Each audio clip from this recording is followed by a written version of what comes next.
Baik, kita bersama menerusi rampai pagi yang kita siarkan secara langsung. Seperti yang kami berikan di awal tadi, kita ada wawancara segmen tamu bahasa pada hari ini, iaitu peranan penterjemah dalam pemertabatan bahasa Melayu. Jadi apa yang akan kita bincangkan?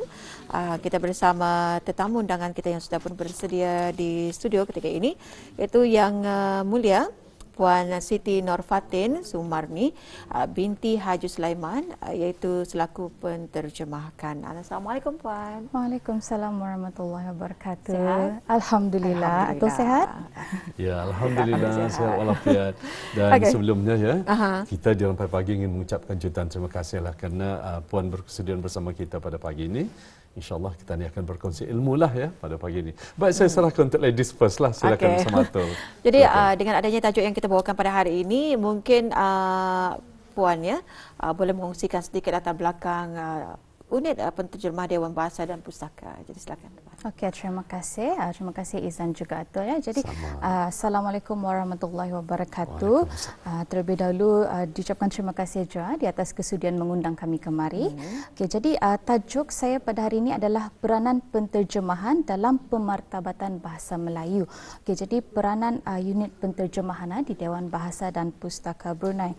Jadi unit penterjemahan ini adalah salah satu unit di bawah bahagian pembinaan dan juga pengembangan bahasa Jabatan Dewan Bahasa dan Pustaka Kementerian Kebudayaan, Belia dan Sukan. Jadi unit ini berfungsi sebagai sumber rujukan kebahasaan kepada orang ramai, sama ada daripada jabatan-jabatan, kementerian-kementerian, syarikat-syarikat, orang-orang perseorangan dan sebagainya, dengan fokus utama untuk merujuk bahasa Melayu dan juga bahasa Inggeris, terutama sekali bahagian penterjemahan lah. Okey, jadi unit kami ini mempunyai perkhidmatan penterjemahan dan juga penyemakan. Kami menawarkan dua jenis perkhidmatan, iaitu yang pertama perkhidmatan penterjemahan dari bahasa Inggeris ke bahasa Melayu. Jadi untuk perkhidmatan penterjemahan ini kami mempunyai sekaligus penterjemahan dan juga penyemakan. Tapi hanya bahasa Melayu ke bahasa Inggeris sahaja. Perkhidmatan kedua pula adalah penyemakan dalam bahasa Melayu dan bahasa Inggeris. Kalau untuk penyemakan kami menerima dua-dua, bahasa Inggeris dan juga bahasa Melayu. Kalau penterjemahan hanya bahasa Inggeris ke bahasa Melayu. Bahasa Melayu ke Inggeris belum dibukakan lagi. Jadi kedua-dua perkhidmatan ini mempunyai kadar bayaran yang tertentu tertakluk kepada teks-teks yang dipohon. Jadi antara contoh teks-teks yang diterjemahkan adalah seperti dokumen-dokumen, bukan setakat itu, termasuk juga akta, leaflet, garis panduan, novel, buku dan sebagainya. Jadi untuk mengaitkan unit penterjemahan ini dengan peranannya dalam pemartabatan bahasa Melayu adalah selaras dengan visi dan juga misi Dewan Bahasa dan Pustaka itu sendiri, iaitu visinya adalah mendaulatkan bahasa Melayu dan misinya pula salah satunya adalah menjadikan Dewan Bahasa dan Pustaka sebagai hub ilmu bagi memartabatkan bahasa dan juga sastra Melayu. Jadi selaras dengan misi Dewan Bahasa ini, peranan penterjemahan adalah untuk menyebarluaskan lagi bahasa Melayu, iaitu dengan menterjemahkan teks-teks berbahasa asing, terutama sekali dari bahasa Inggeris ke bahasa Melayu. Jika sekiranya ada teks-teks yang daripada bahasa lain, selalunya unit kami akan bekerjasama dengan pusat-pusat bahasa, contohnya macam Pusat Bahasa Universiti Brunei Darussalam. Jadi ada MOU lah di sana, ada bekerjasama lah. Jadi salah satunya peranannya adalah untuk memantapkan lagi penggunaan bahasa Melayu. Jadi kita ni mau bahasa Melayu yang digunakan untuk diberikan kepada orang ramai itu mempunyai susunan kata yang betul, tata bahasa yang betul dan sebagainya lah dari segi bahasa Melayu. Alhamdulillah. Alhamdulillah ya. Baik, mungkin ramai juga kami pun ingin mengetahui secara orang kata ni lebih detail ataupun secara rincinya lagi ya Puan ya. Bagaimanakah cara proses penterjemahan ini dilakukan sebetulnya? Okey, dari segi cara penterjemahan, kalau macam nyakata ni kalau akan mentranslate ni, okey, senang saja. Google Translate saja tu paling sana. Tapi sebenarnya banyak step-step ataupun peringkat-peringkat yang diperlukan dalam penterjemahan. Jadi pertama sekali kami akan meneliti dan juga menilai teks tersebut, dan seterusnya ini bertujuan untuk memahami dengan lebih teliti lagi maksud isi teks asal tersebut. Jadi kami akan meneliti maksud setiap perkataan dalam bahasa sumber dan juga bahasa sasaran. Bahasa sumber contohnya macam kalau teks satu dalam bahasa Inggeris, bahasa sumbernya adalah bahasa Inggeris dan bahasa sasarannya adalah bahasa Melayu. Jadi setelah proses penterjemahan, melakukan proses penyemakan secara berulang-ulang untuk meneliti lagi penterjemahan. Kalau untuk unit penterjemahan ini sendiri, kami mempunyai beberapa fasa dalam penterjemahan. Jadi fasa pertama tentunya penterjemahan, dan juga kami ada fasa penyemakan yang berperingkat-peringkat. Jadi ia tidak terhenti sehingga ia selesai. Apabila kami memberikan teks bersih kepada pemohon, mereka akan memeriksa dahulu teks tersebut. Jika sekiranya mereka mempunyai yang ingin diubah ataupun apa sajalah yang tidak mengikuti terma mereka, mereka boleh merujuk kembali, kerana selalunya kami akan mengadakan perbincangan dengan pemohon supaya menyelaraskan apa yang ingin diterjemah. Pasal kadang-kadang kalau kita ni terjemah maksudnya ani, tapi sebenarnya jabatan atau kementerian tersebut, syarikat tersebut sebenarnya memaksudkan ani, walaupun sebenarnya terjemahannya itu merujuk kepada benda yang sama. Jadi itu perlulah untuk kita ni bincangkan. Jadi secara asasnya seorang penterjemah perlu mempunyai pengetahuan dalam bahasa sumber dan juga bahasa sasaran. Contohnya dalam penterjemahan bahasa Inggeris ke bahasa Melayu, seorang penterjemah mesti mahir dalam kedua-dua bahasa. Anda boleh dalam satu bahasa saja, mesti menguasai kedua-dua bahasa. Kerana ini juga akan mengambil kira semua aspek kebahasaan, termasuk susunan ayat, padanan kata, tata bahasa dan sebagainya. Jadi kita ni mesti ingatlah sebagai seorang penterjemah perlu sentiasa belajar, berlatih dan rajin membuat rujukan, terutama sekali jika terdapat kesulitan pada maksud sesuatu perkataan tersebut. Itu saja. Baik. Atau saya? Okey, saya lah ya. Okey, baik. Baik, itu tadi audio telah pun dijelaskan ataupun diterangkan dengan secara lengkapnya proses penterjemahan, dan kita ingin mengetahui pula puan kegiatan-kegiatan terjemahan yang mendukung pemerkasaan bahasa Melayu ini pula. Okey, dikongsikanlah. Okey, terima kasih. Okey, jadi kegiatan-kegiatan terjemahan banyak sebenarnya yang kami sertai ya.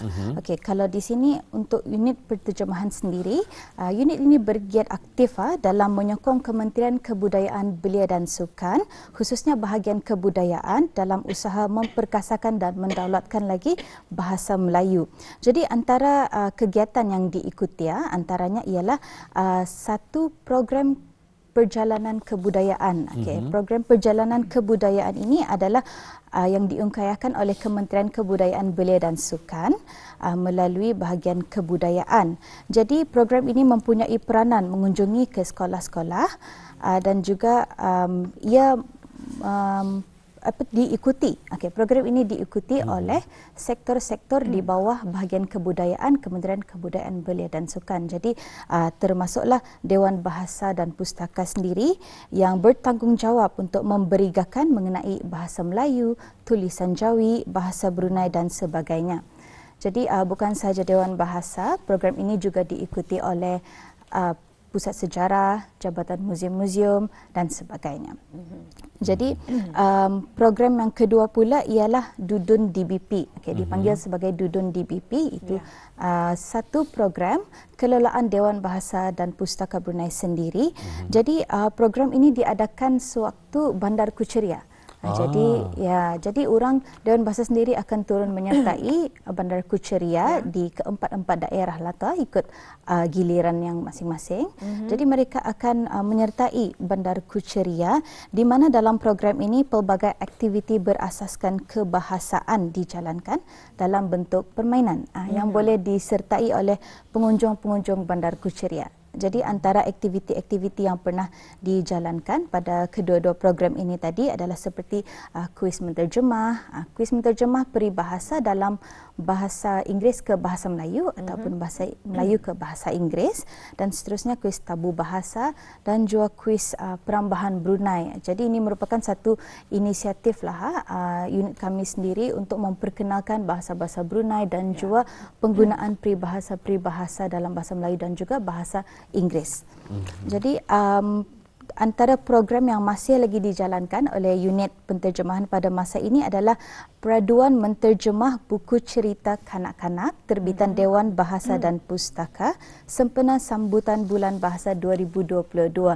Okay, jadi peraduan ini masih lagi dibukakan sehingga 30 Mac 2023. Jadi untuk info lebih lanjutlah, kalau sekiranya ada yang ingin menyertai peraduan menterjemah buku cerita ini, bolehlah melayari laman sesawang Dewan Bahasa dan Pustaka atau boleh mencari info di laman Instagram rasmi DBP iaitu @DBP Brunei, ataupun boleh email kepada unit.terjemahandbp@dbp.gov.bn atau boleh hubungi kami di talian 23822511. Atau kalau anda dapat jua, boleh kunjungi kami di tingkat 3 Dewan Bahasa dan Pustaka Berakas. Ya. Sarmayuda. Yes. Sarmayuda balai di bawahnya. Ya, okay. Boleh jua. Jadi itu dia antara kegiatan-kegiatan terjemahan yang mendukung pemerkasaan bahasa Melayu. Jadi di sini apakah antara harapan unit penterjemah? Okey, jadi secara ringkas sajalah harapan kami, setentunya jika ada yang ingin memohon, promo dulu, yang memohon perkhidmatan penterjemahan dan juga penyemakan bahasa Melayu dan juga bahasa Inggeris, kami sentiasa mengalu-ngalukan habis kita. Jadi boleh hubungi kami untuk bertanya sebut harga. Okay, jadi kami akan memberikan sebut harga terlebih dahulu. Kalau sekiranya pemohon bersetuju, kami akan teruskan penterjemahan, proses penterjemahan dan juga penyemakan.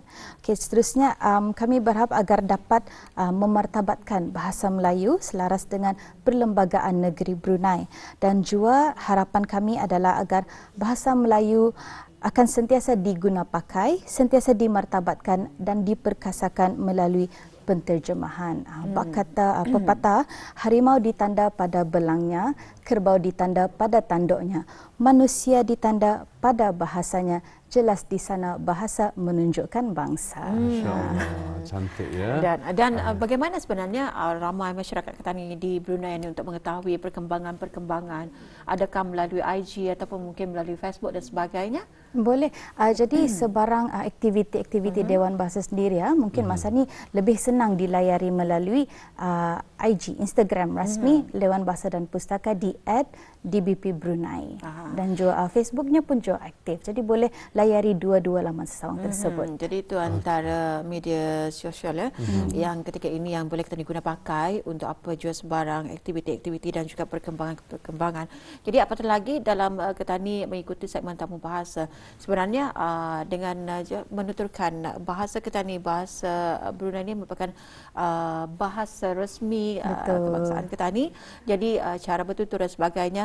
Tapi saya tertarik dengan apa yang Puan katakan tadi, adanya perambahan Brunei dan juga peribahasa-peribahasa yang adalah ketika ini kalau terutama sekali perambahan Brunei ataupun bahasa-bahasa Brunei yang sering digunakan pakai, tapi banyak di antara anak-anak muda, anak-anak Ketani yang kurang mengetahui. Sedikitlah Puan, mungkin orang Ketani ni tersasar. Tapi apakah antara peranan DBP sendiri untuk sama-sama memberikan dan juga lebih condong kepada penggunaan bahasa Ketani, bahasa Brunei? Okey, maksudnya di sini bahasa Brunei itu bahasa standard kah ataupun bahasa Ketani sendiri? Itulah yang saya pun tiba-tiba tadi bila Atul bertanyakan pada Puan, saya tiba-tiba terlintas.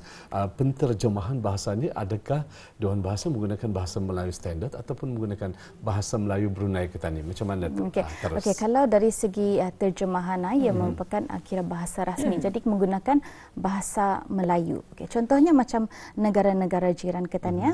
Indonesia mempunyai banyak bahasa, banyak dialog, tapi mereka menggunakan bahasa Indonesia sebagai satu bahasa. Begitu juga dengan Malaysia menggunakan bahasa Malaysia. Dan Ketani sendiri menggunakan bahasa Brunei. Okay, mungkin ada persamaan tetapi ada beberapa perkataan yang membawa maksud berbeza. Kalau daripada Brunei dengan Malaysia, walaupun banyak persamaan tapi ada satu perkataan itu mempunyai maksud yang berbeza. Jadi maksudnya di sini kalau yang kami terjemahkan itu merujuk kepada bahasa Brunei Ketani.